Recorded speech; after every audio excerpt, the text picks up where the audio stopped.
Hello বন্ধুরা, কেমন আছো তোমরা সবাই? আমি খুব ভালো আছি। আবারও চলে এলাম নতুন একটা ভিডিও নিয়ে। আজকের ভিডিওটা হচ্ছে এই বৃষ্টির দিনে সন্ধ্যাবেলায় কিছু চটপটা রেসিপি।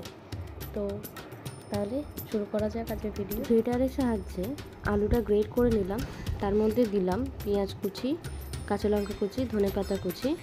এবার দেব বেসন, চালের গুঁড়ো, সামান্য একটু খাবার সোডা, তারপর দেব হলুদ গুঁড়ো, লঙ্কার গুঁড়ো আর স্বাদ মতো নুন। এইবার এটাকে ভালো করে মেখে নেব। মেখে নেওয়ার সময় দেখবেন একটু কি বলবো, জল জল মতন লাগবে, যেহেতু পেঁয়াজে জল রয়েছে তাই জন্য। তো সেক্ষেত্রে কী করব, আর একটু ময়দা অ্যাড করে দেবো, তাহলে ব্যাপারটা একটু টাইট হয়ে যাবে। ও আমি কালো জিরে দিতে ভুলে গেছিলাম, তো তারপরে আমি কালো জিরেটাও অ্যাড করে দিয়েছিলাম।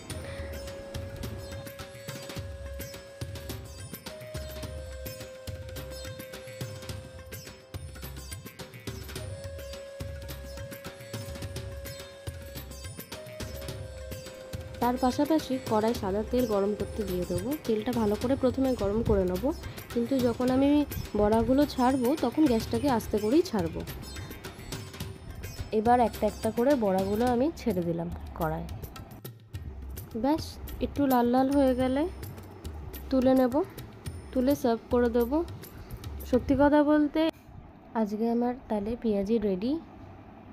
সন্ধেবেলায় স্ন্যাক্সের জন্য এটা একদম বেস্ট অপশন।